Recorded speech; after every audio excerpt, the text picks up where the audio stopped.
My name is Sandra Hayes of Teagasc in the Thurles office. I'm a dairy advisor there, and we have Dermot Campion. This is our third webinar that myself and Dermot have run. Our first one on brassicas, then on autumn reseeding, and this one on multi-species swards. So you're very, very welcome. As you can see from the bottom of our screen, there's a questions and answers box. And myself and Dermot would really encourage you to use that to type in your questions as we're going through the presentation. I'll be keeping an eye on it, and if there's relevant questions pertinent to the slides that Dermot is talking about, we'll stop during Dermot's presentation and answer them for you.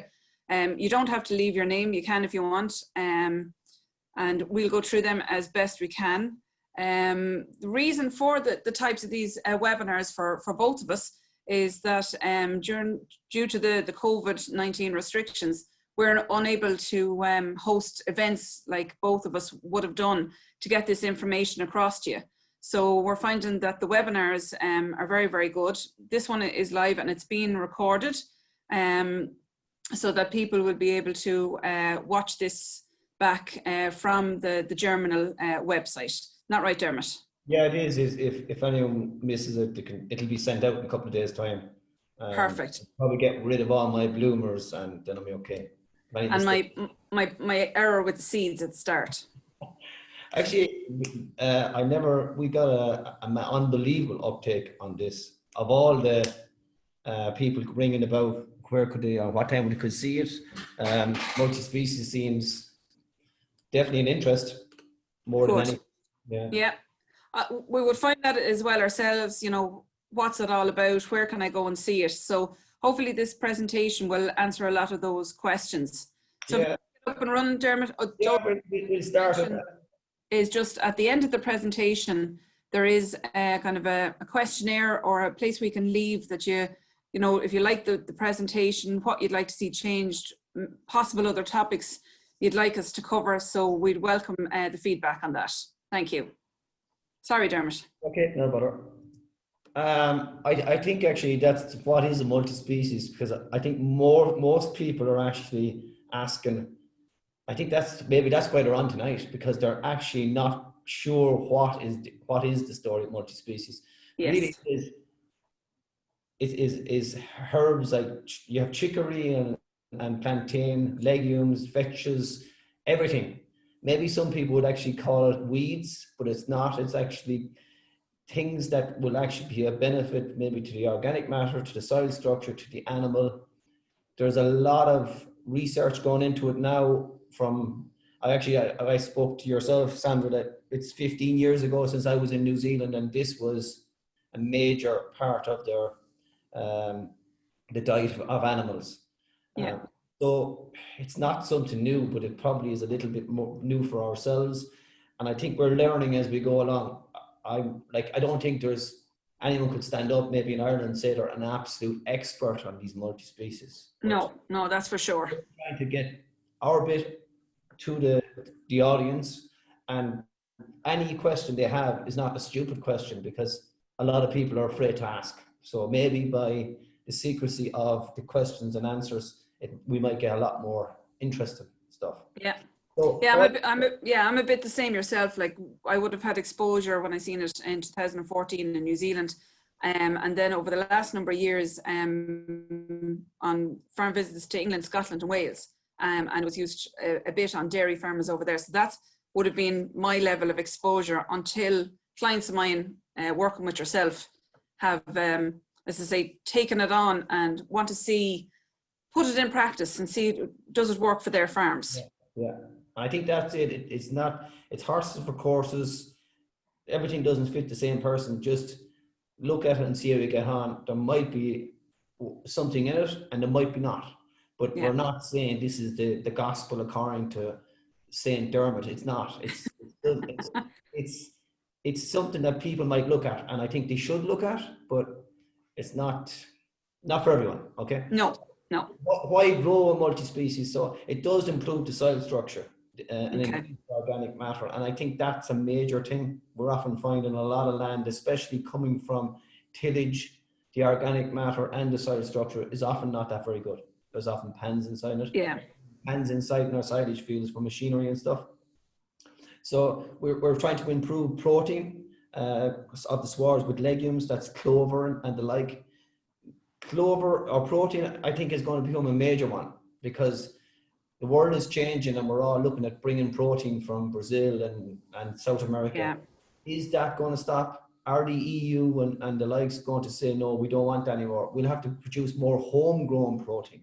And even despite the multi-species, it might be red clovers and brassicas and stuff like that as well.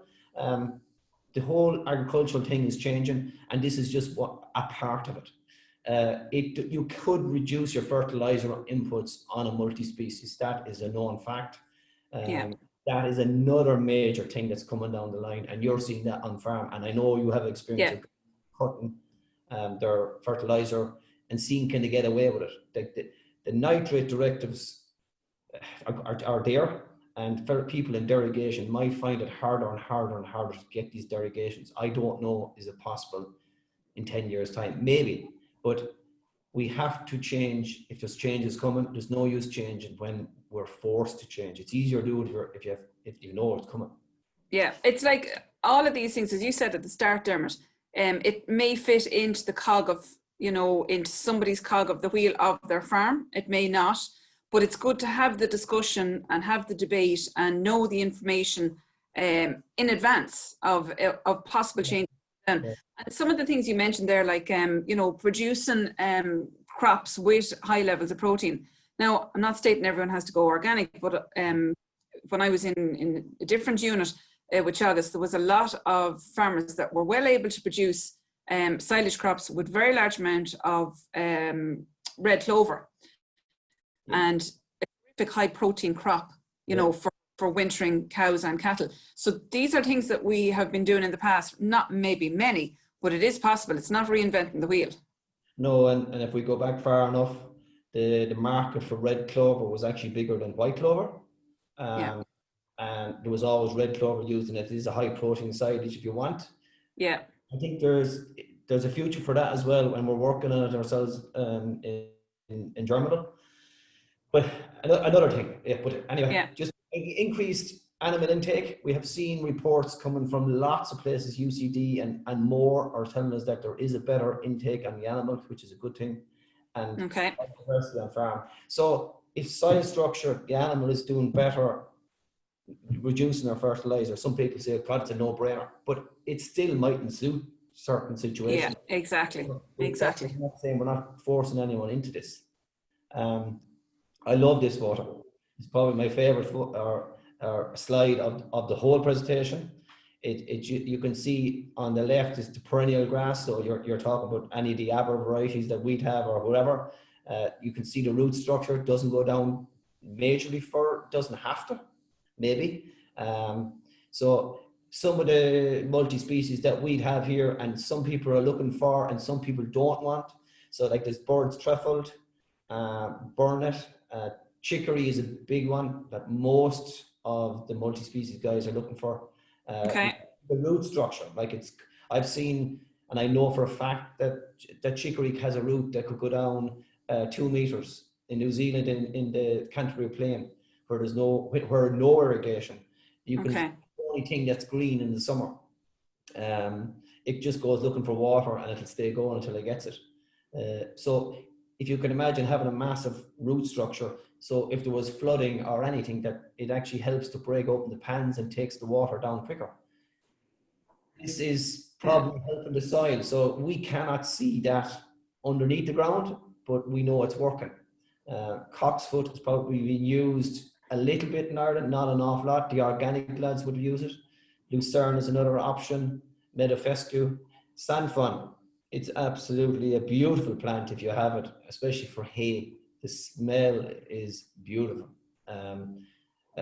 Massive taproot, as well as you can see. Timothy, fibrous roots breaking up in the soil. Or vetch, which we're finding actually a lot of this is in the glass scheme. That the tillage side of things, they're putting in most are putting in forage rape and tillage ratting or or leafy turnip. That's Okay. going to graze it, and they're putting back in some organic matter into the ground. But we would have lots of guys doing tillage radish and the likes, which will actually break up in the pan. So this is just another form of that that's helping the soil. White clover, like, I think that is becoming a major one at the moment. We would see our sales of white clover, even just in 2020, have doubled, because guys that are in derogation are being I told have to incorporate it, yeah. a kg of clover in every mix, and they're trying to reduce their fertilizer bill. Nitrogen, as we said earlier on, probably has to be reduced. The department are looking at that, has to happen. So white clover is definitely to start with. Yeah, like in all of those, you can see there on your diagram, there's some of those that fix their own nitrogen. Yeah.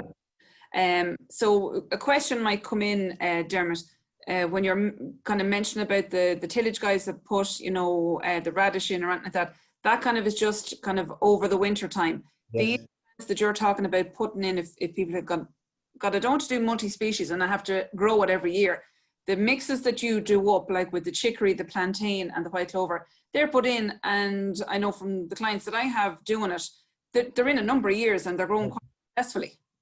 Yeah, they are, but I think a lot of, especially chicory and plantain, are the two most people are going with.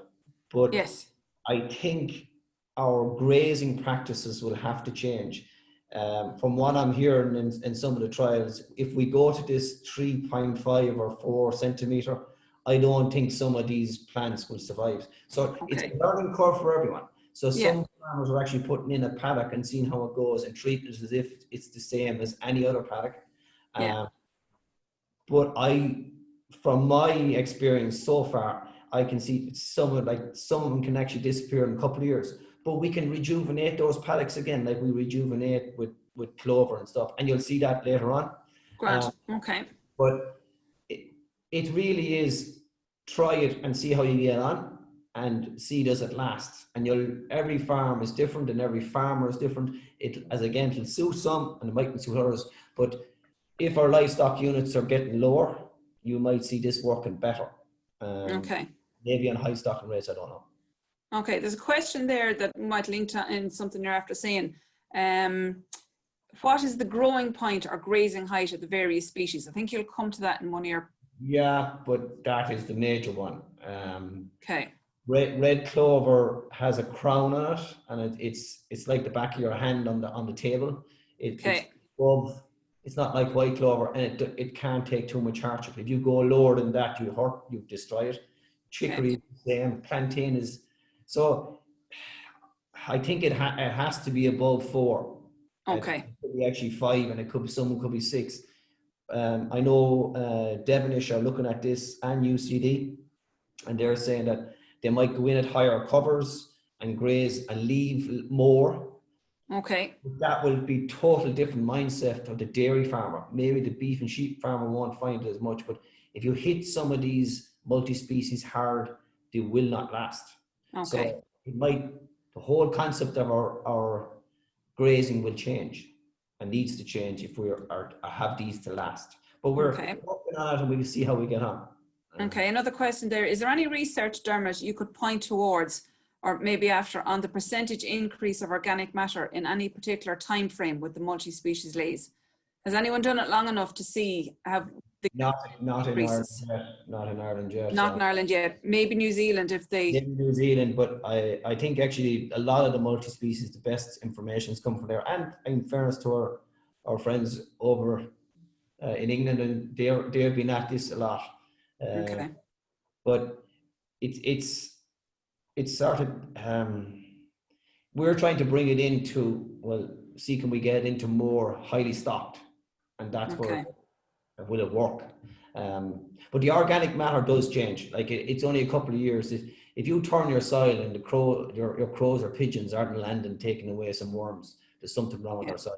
And the more heavier machinery, and especially after tillage, you can have very, very little worms. Compaction, you just can't survive. And maybe high slurry rates going out. You've often seen it yourself. Yes. We're missing the good old farmyard manure. Yes, I probably the photograph you'd see there. If I was just saying to chicory would remind you of lettuce or maybe a small dock. Lettuce. Some people, well, I'd rather call it lettuce, but some So would people I. have a field of docks, but they actually have a field of chicory. While the plantain is a long, slender, fibrous root. It's different. But Yeah, because there's a question here just on that. The root diagram is not showing plantain. Is it deep rooted? it's not as deep rooted as plantain there. I thought it was. Sorry, actually no. Plantain isn't as deep rooted as chicory. It's more like if you can imagine the meadowfescue or the timothy. It's different. Okay. It's not like. And the last question on this one for you, because it's linked to that slide, sorry Dermot, is the longevity of the peaches, the vetches and the saffron, for example. They're not going to last. Like if you go back to some of them yarrows and burnets, it depends. If you have any high like stocking rate of even 2, I'd say they'll just disappear. If you people push them hard, they'll disappear. Like if you see they survive an awful lot in organic, but organic usually traditionally wouldn't be very high stocking rate. And sheep will test anything, in fairness to them. Sheep are trying this more than dairymen. Like it has a medicinal purpose. It actually helps on the worms. 2 things. I think the plant, the way it is, the worms don't actually go up along the leaf, but actually there is a substance in chicory that helps worm control.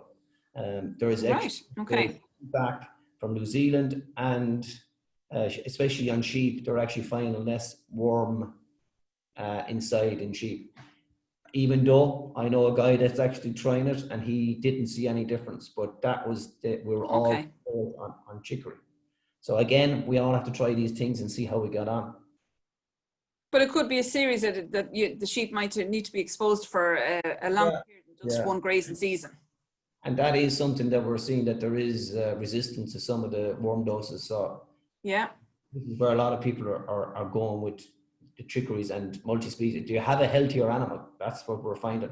We're seeing live weight gains. You'll see that in a minute. Plantain, if you can see, it's a long, slendery one in there, like a rib grass, diuretic, helps on the bypass protein.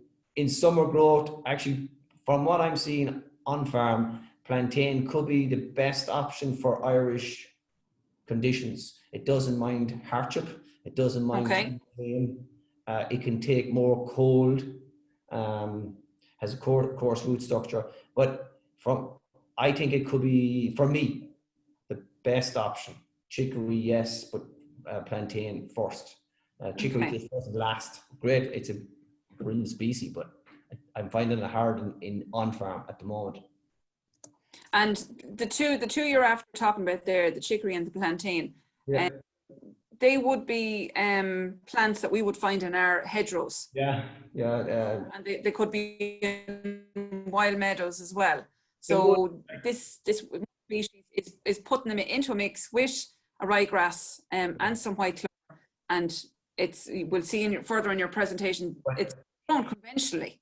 Probably they were actually bred from something like that, going back farm. They were bred from, I hate to say, a weed, but they actually have bred to do more and more and more and more. So there is a breeding program on chicory, on plantain, on sheep.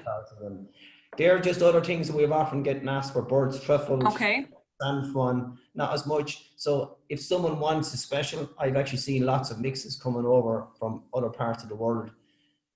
Some of the variety of grass actually aren't Irish or used in Ireland, and they could be old varieties, but we can make up mixes. We have our own, you'll see in a minute, but we can add if people want, or what you can dabble around, People want everything, and then some people only want 1 or 2. But I think that we're keeping forgetting this, that the white clover should be a major one going down the line. And it is a species, but people have sort of looked over that. But I think if farmers can go from no clover to some clover and then move on to the multi-species, that would actually be a a bonus for everything. Yes. For soil, and nitrogen and everything, and animal. There was some trial work, ADDB in England and Germinal, or GB, our sister group, they actually done a trial over there together, and lambs with the multi-species and just grass.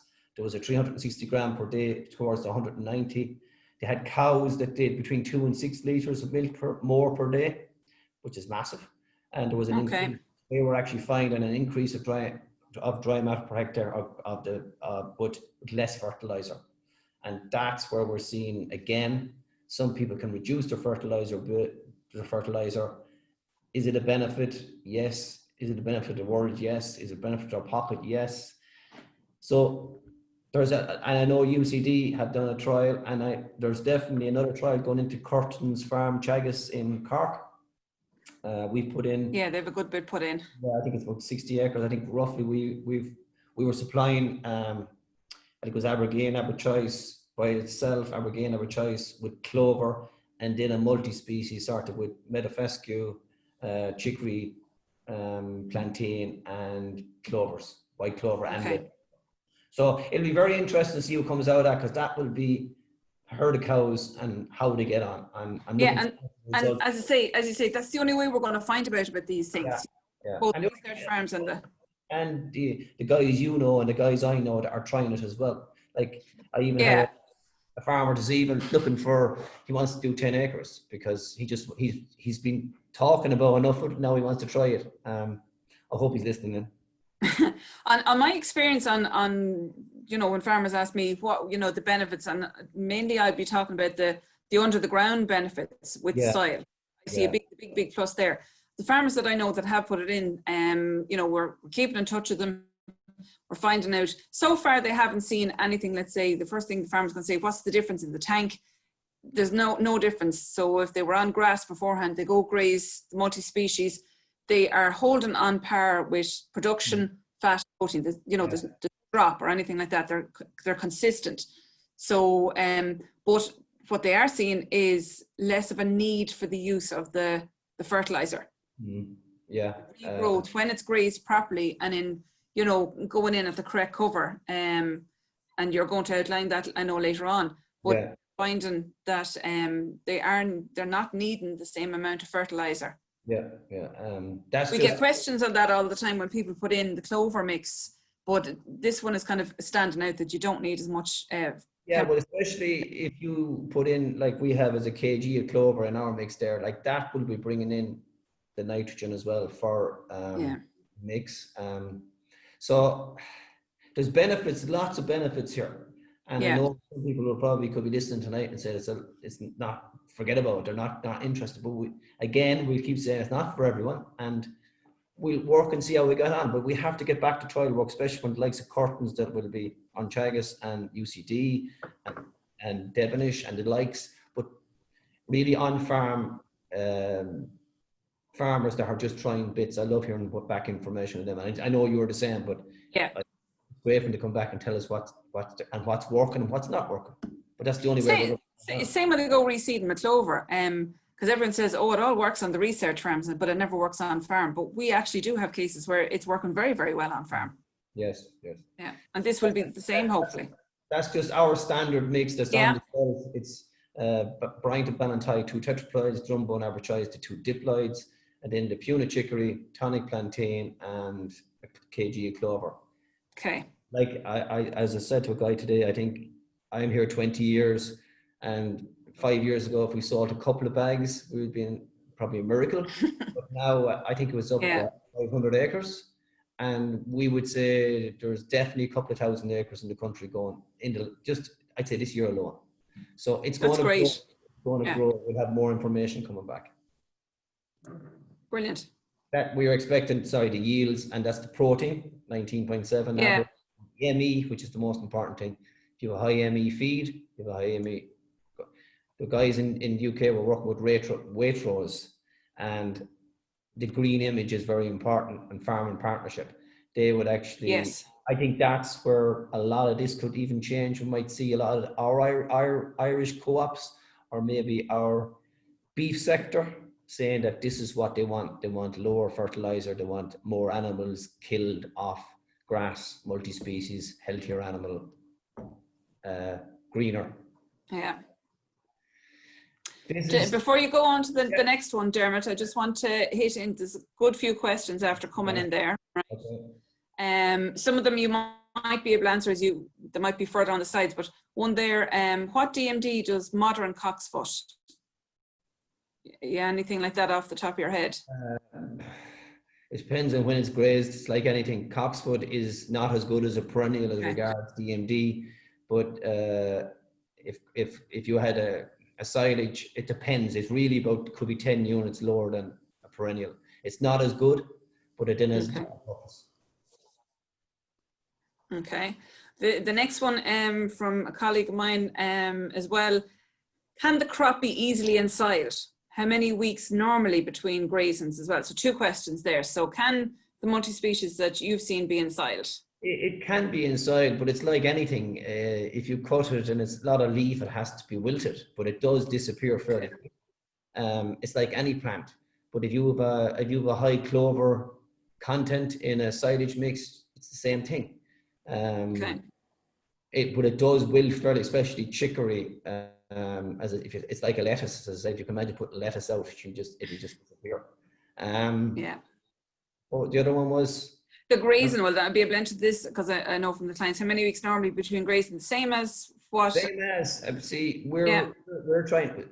Some people say you should be going out about 35 days, but that's really someone that is not under pressure. But if you're going to go through the dairy, if a dairy farmer is going to use this, he wants to go in around the 20-day mark, and that it should be. It should be treated like any other. Yeah. No, I've seen anything between 16 and 20 days with the multi-species that I've seen. In drought conditions, you'll actually, like the chicory will fly along, and so will the red clover. So it is an option for sandier soil. It could work very well for. Okay.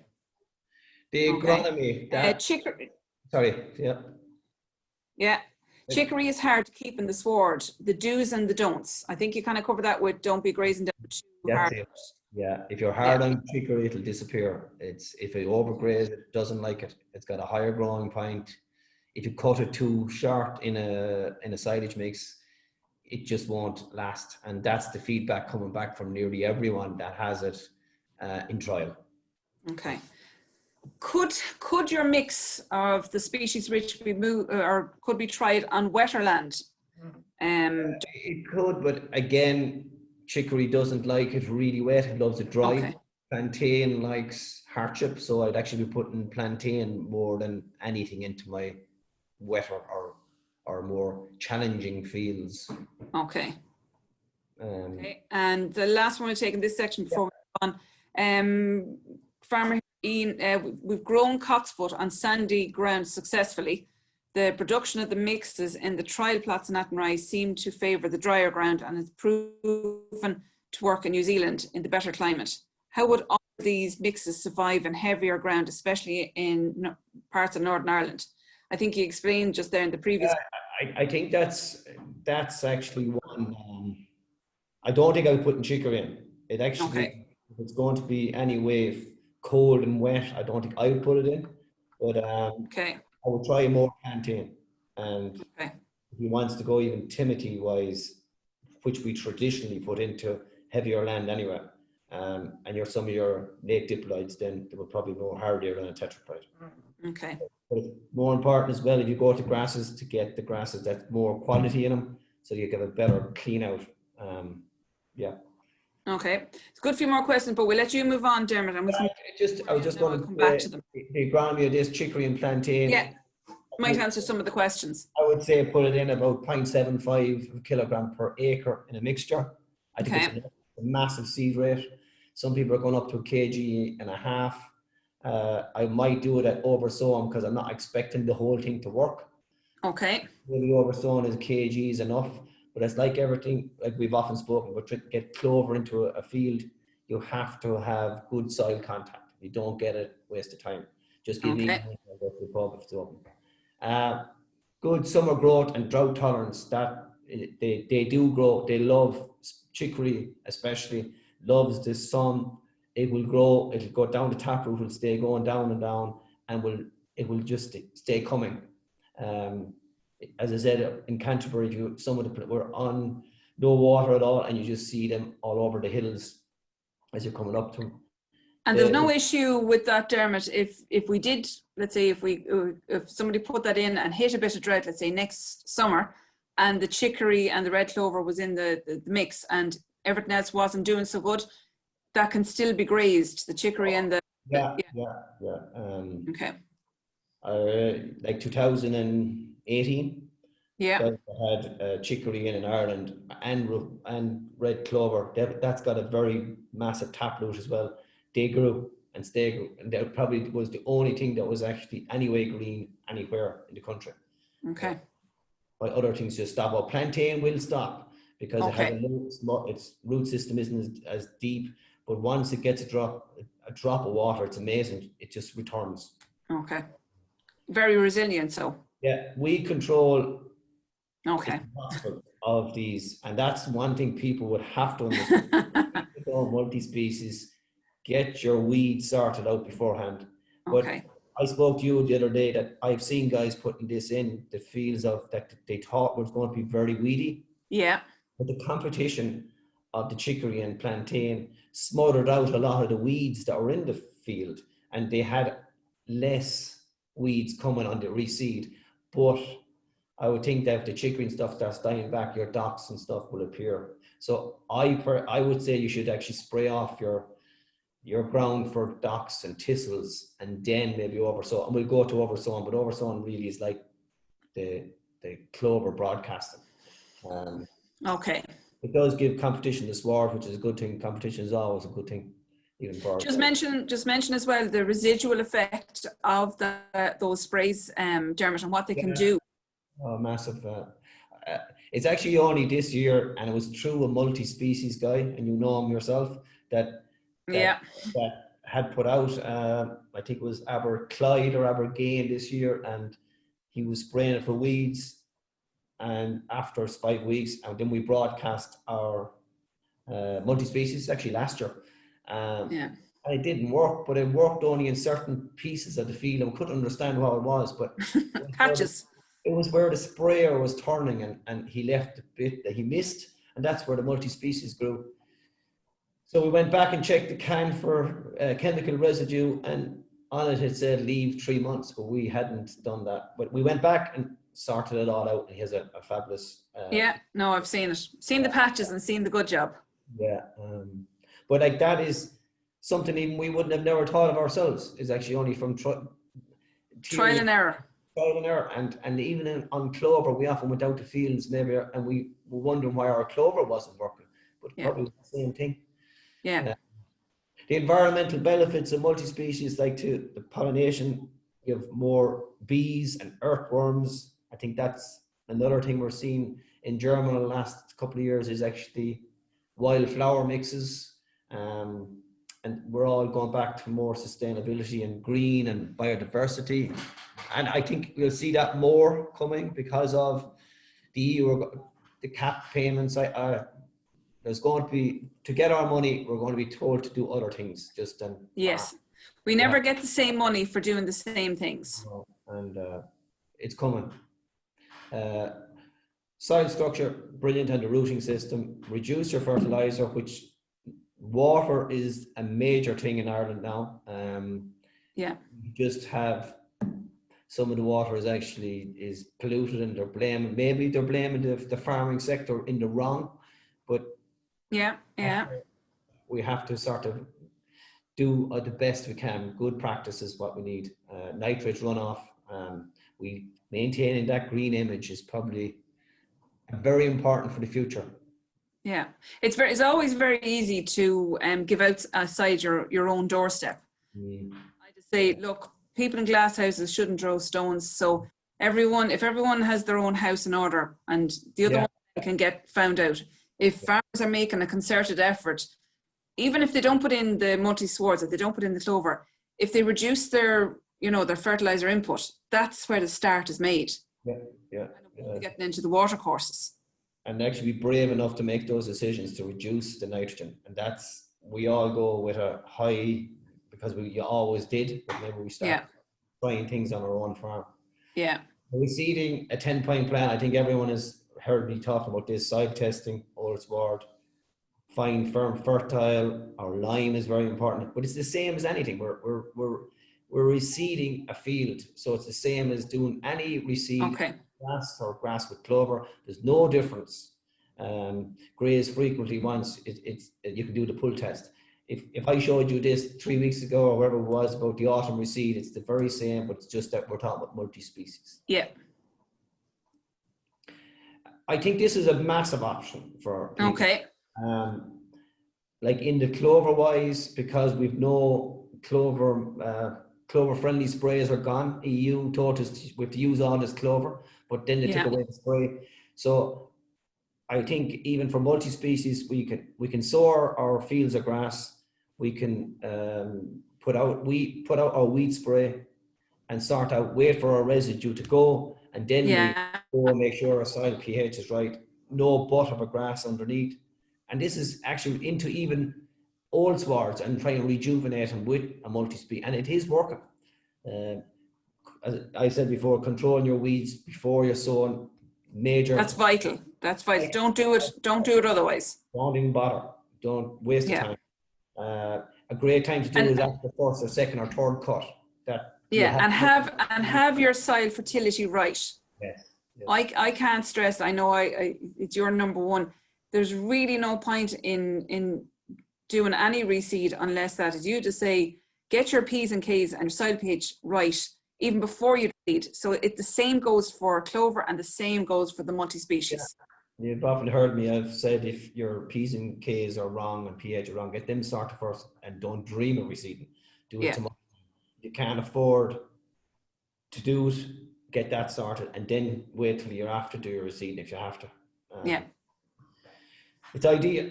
All rejuvenating job is after a first cut and second. Why that is because you've taken away the old debris and you have a lovely, you can see clay, and that's so important. Yeah. So broadcast at a kg or kg and a half, it's hitting the clay. Even a roll afterwards, or some people out a bit of slurry down just to splash it down into the ground for the soil contact.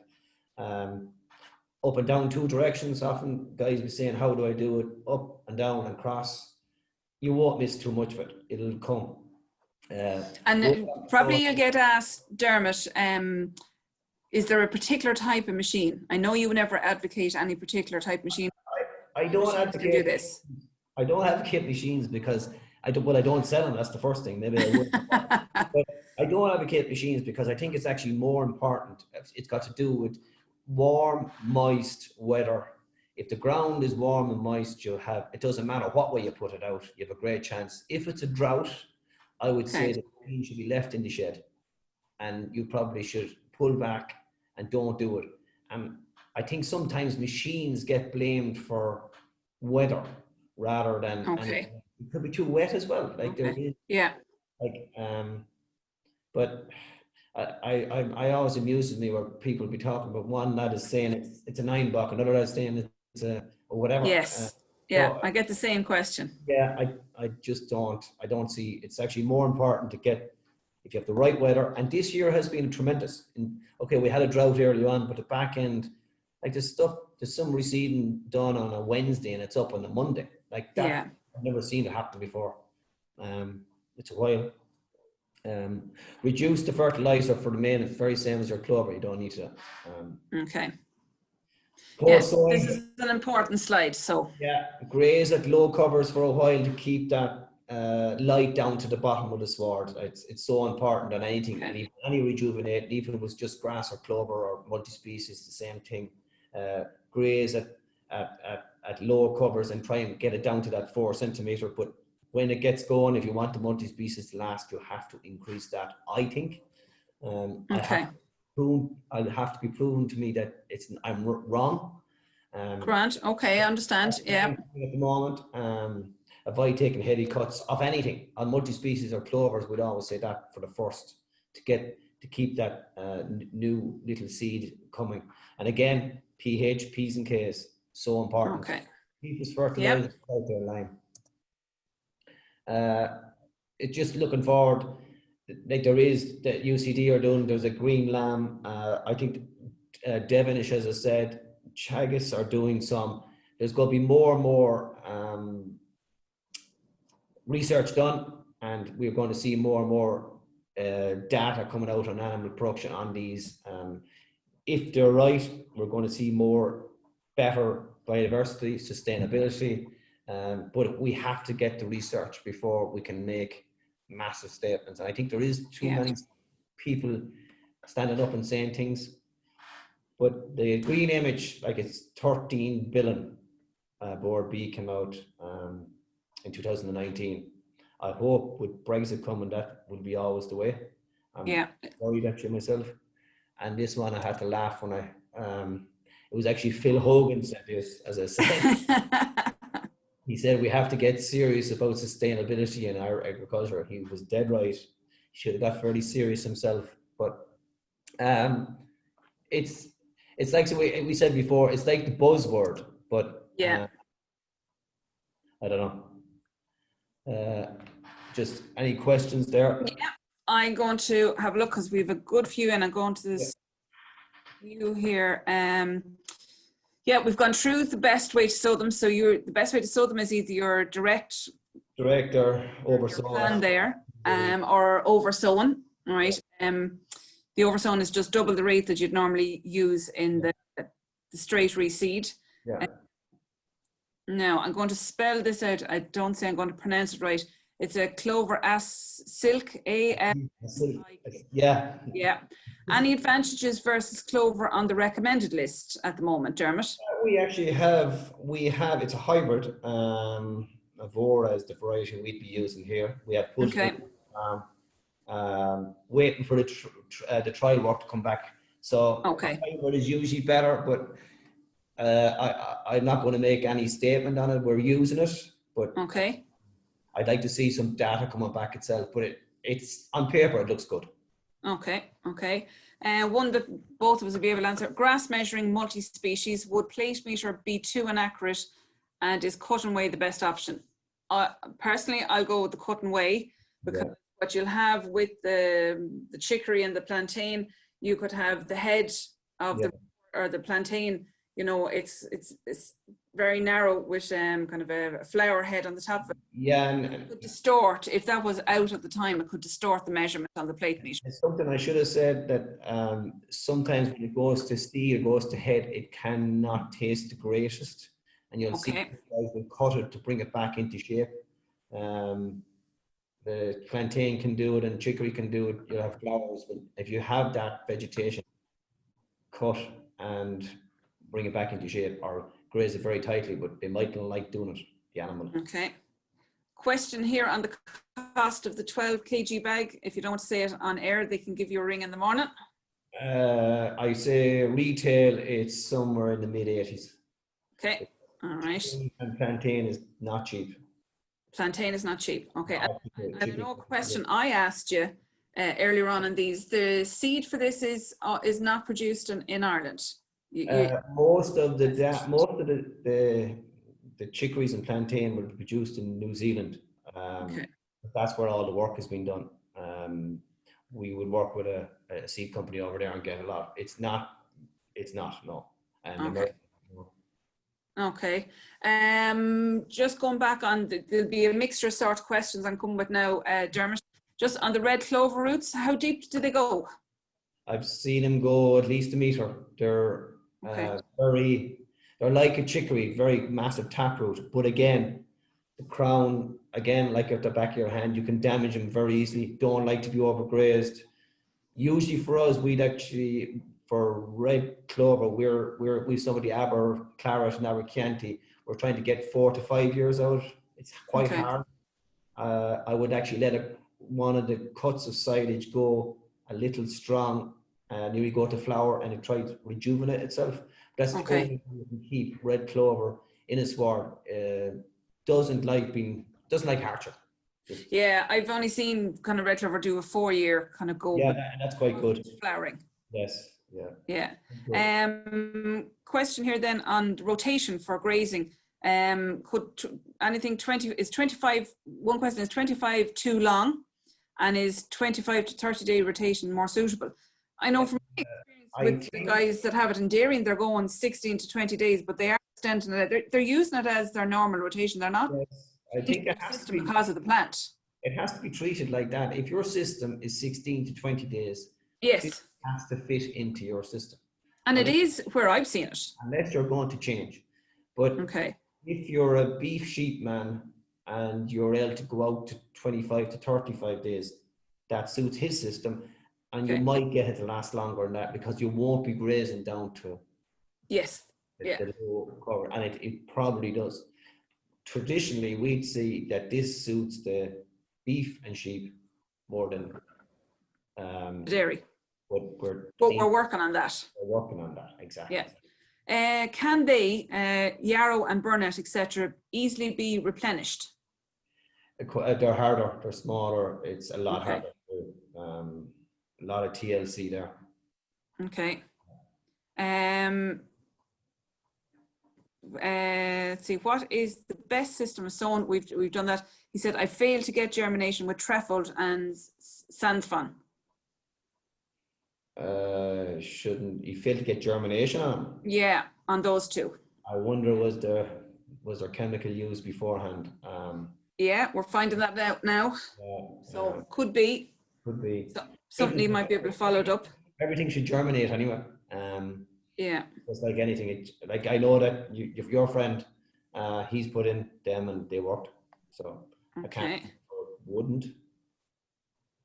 Let's see. One of them, did we make reference to a paper that has been published yet? Has their work been published yet? There has been some work in UCD. And, there is a lot of papers on this. Live weight gains being higher. That UCD would tell you that. On sheep, there's live weight gains and there's less nitrogen and still growing the same amount of grass or tonnage. So. Like some will foo-foo this, but we have to take every paper as if it's true. So if it's true, it's true. So we'll work from there. Yeah. Wonder what were the N application rates for the multi-species work in the UK? I wouldn't have that off the top of my head now, unless I don't know, but I presume I'd have to find out for you. But I know that I think they did. It was standard, and then others was just, I think it was 250 and 150 or something like that, not off the top of my head. Okay, good question here, but it should be the same as a regular reseed. But do the multi-species swards establish better in the spring or the autumn? Well, I saw multi-species put in this May, and there was fields of chicory and plantain before there was grass. So I think that actually the drought actually helped them because they have a nice little taproot on them. But I wouldn't like to go too late with any reseed, any of these multi-species. I would like to see them going in early September, the latest. Really, it's like anything. When should you do your seed? But what white clover varieties do you typically use in your multi-species mix, Dermot? I know you have them on the slide.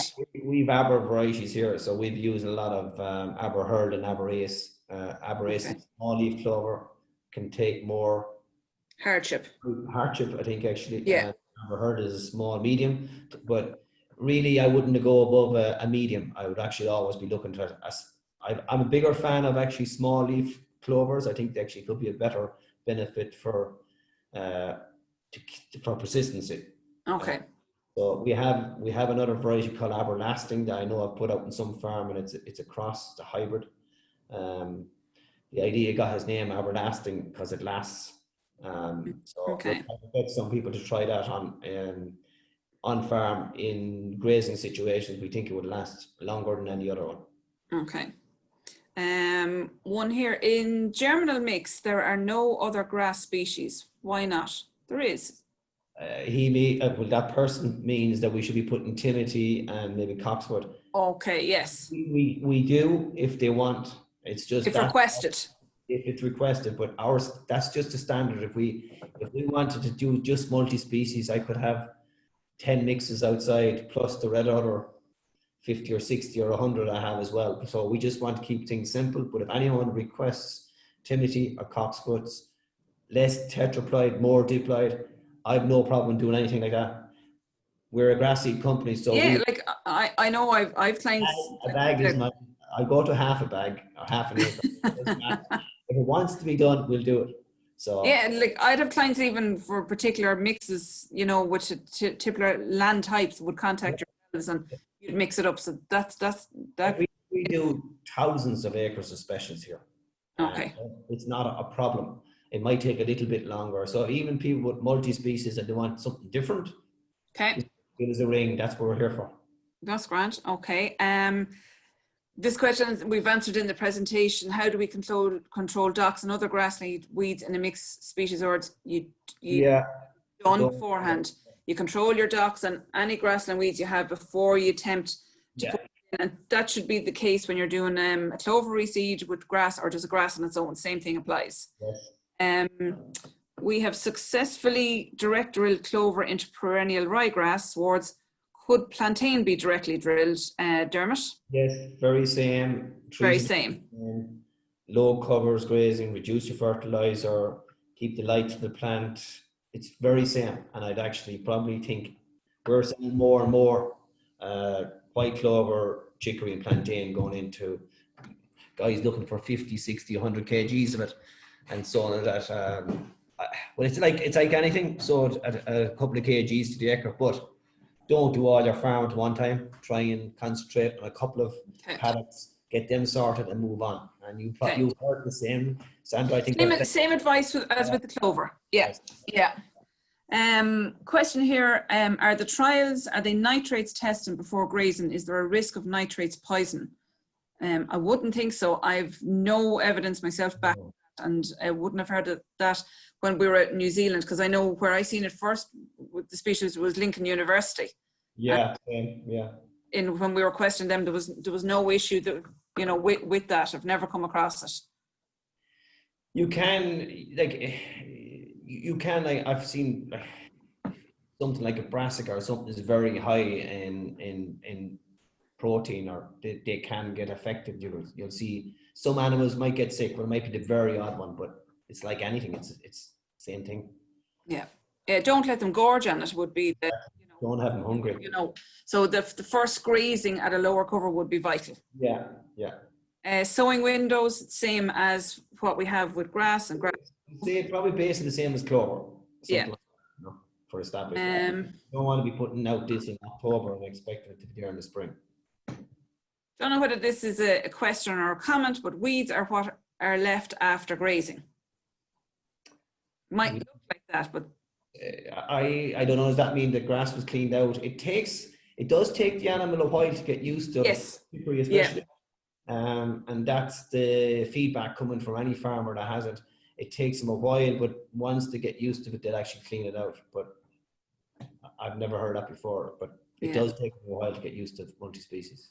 Yeah, when I was seeing it in England, the group of farmers I was with weren't very appetized by it, because what had happened was it was done and young stock, let's say calves, were put in on it first, and they were just nibbling the fresh grass and they were leaving all the chicory and the plantain aside, right?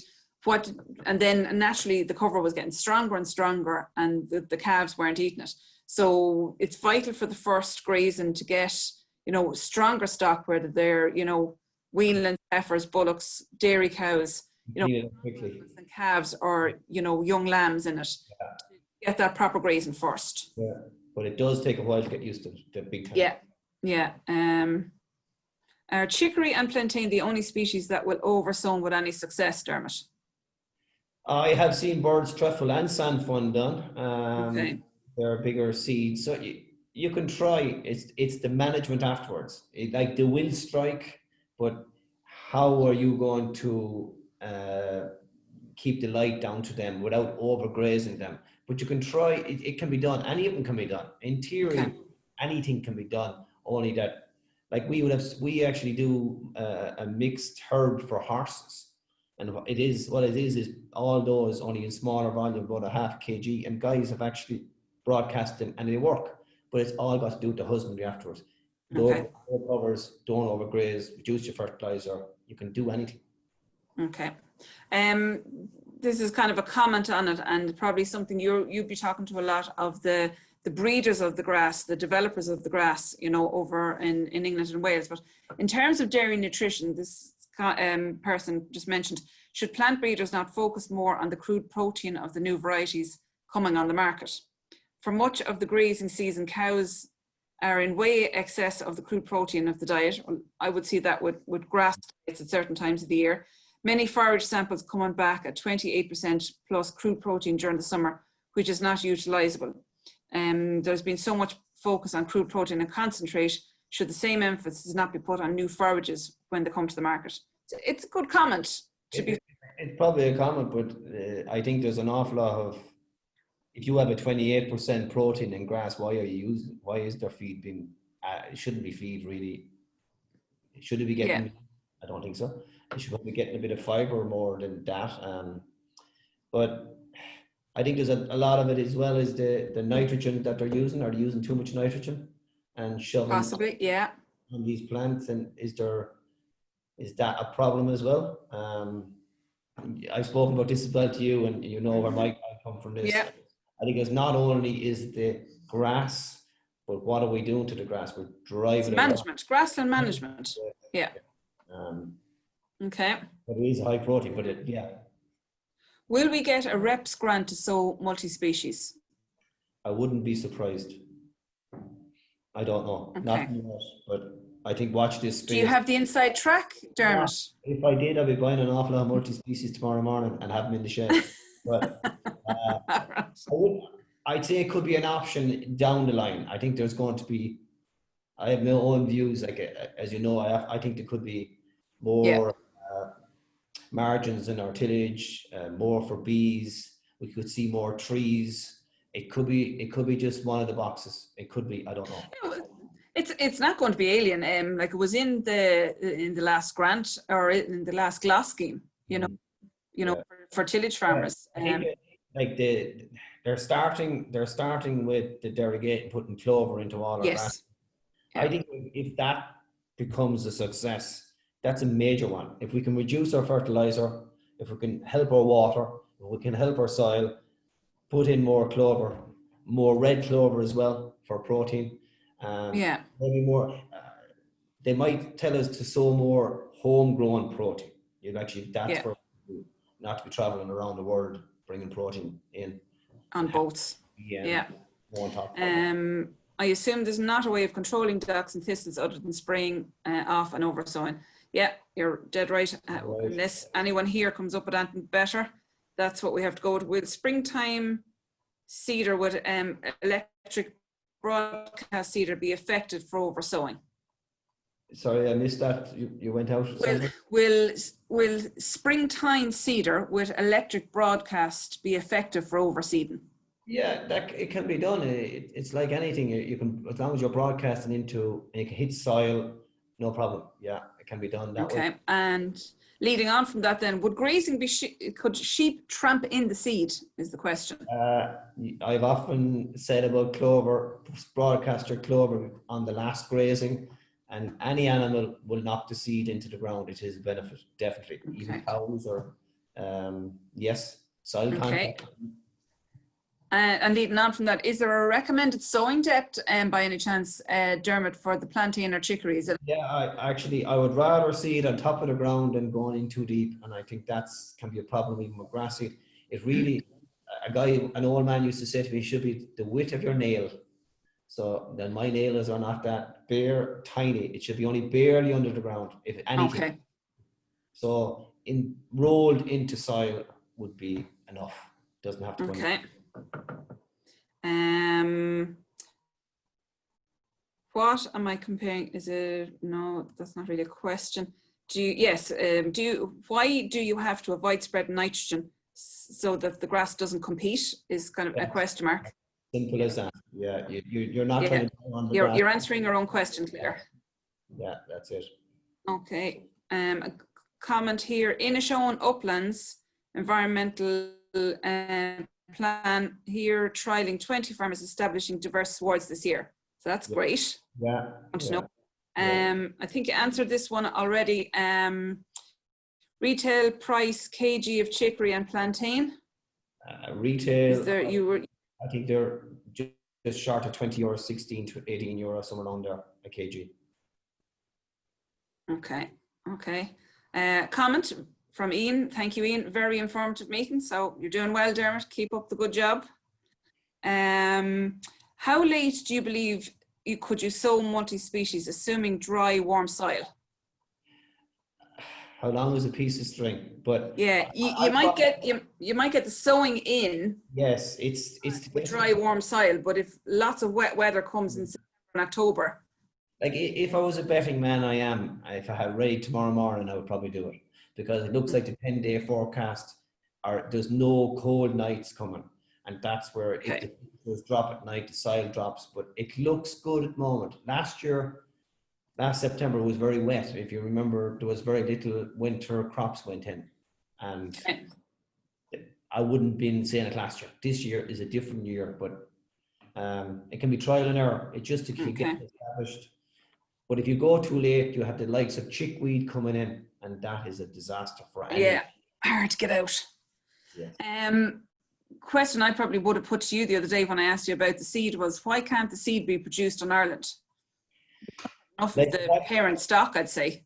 It's this harvest would be a prime example. Like if you had a chicory or anything ready to be harvested and the weather comes bad,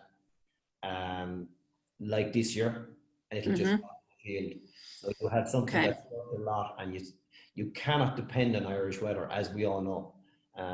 So it's no other reason, only that the weather is so undependable in Ireland. We have to ensure that we can harvest something at the right time. Simple as. That's grand. Okay. Good question now on rejuven. You mentioned about rejuvenating the red clover. Do you have to wait for the seeds to drop? No. Okay. Just let it go. That is pure red. Like most guys will cut their red clover when it's just a massive field. But I'm saying let the flower up and let it grow. That's what I mean. It's gone too far, because the quality's gone out once the flower starts coming in. Okay. So. But you can go after the 4th year on that, or on the 4th year. The 4th year, sorry. No, I'll be doing that on year 2, 3, 4. The more, if you can do one of the cuts, so not on the first cut, and let that happen. The last cut, so number 2 or 3, let it go too far. The quality of their silage won't be as good, but you will be wait for the year after, and so that actually are getting longer and longer out of it. Okay. Any comments on the risk of bloat in the clover swards? Is there a ratio of clover with the other species that could bring some peace of mind regarding bloat? Yeah, that's a toughie. That's a toughie, but personally, I've often seen that I don't know. It's often the animal is gorging themselves, or the weather is a little bit wet, and they have to eat an awful lot more to get the same amount into themselves. Yeah. So sometimes a bit of fiber at the same time would help to slow it down. 30% they say is enough, if I'm not mistaken. That's correct. Yeah. September is peak of yield of clover. You don't see it until, and that's where we're actually trying to extend maybe our grazing out to 30 days or whatever. So that's when usually the problem is. But I think it's actually pushing the animal too hard on clover can be a problem. Yeah. Management of stock is a bigger thing rather than management of the sward that you're going through.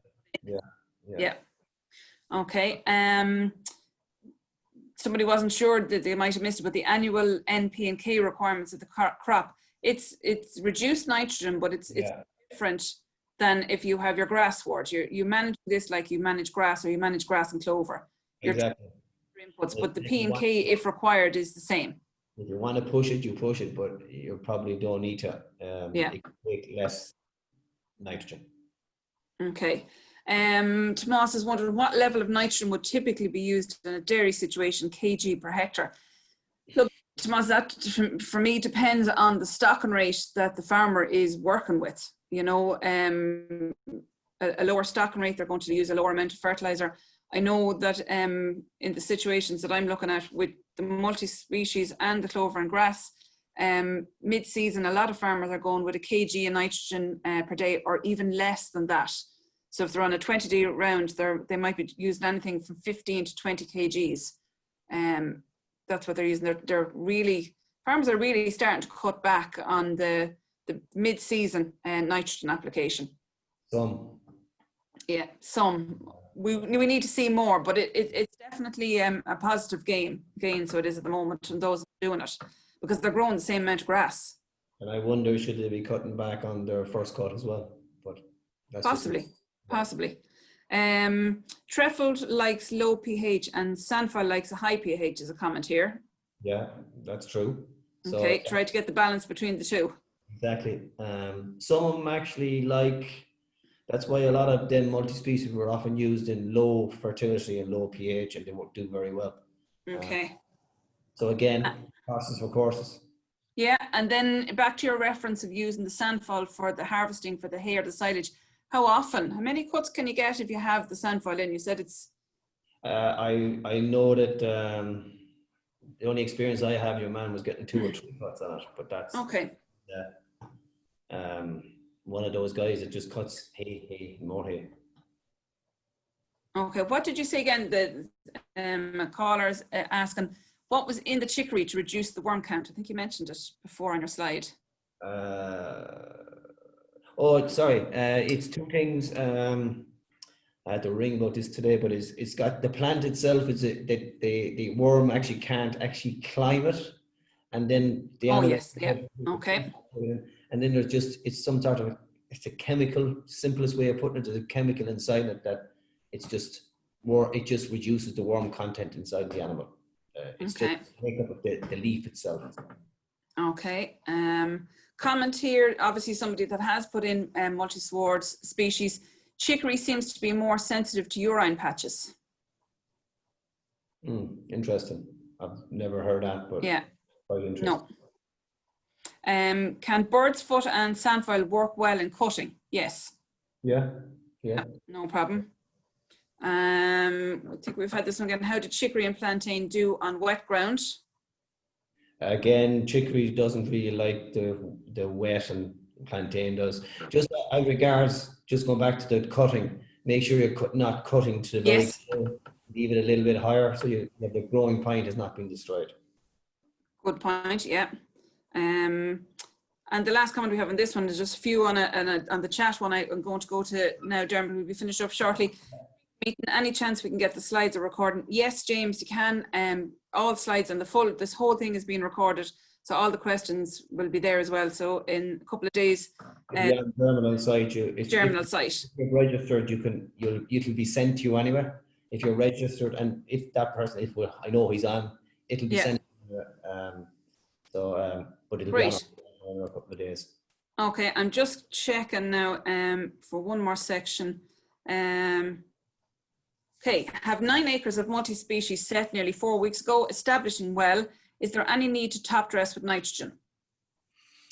Well, of course, it depends. He probably has 2 to 3 bags of 10, 10, 20. Not really. If it's 4 weeks, the next thing he's going to do is actually give it a graze. It'd be no harm to give that a light grazing, at least 1 before the back end, and maybe 2.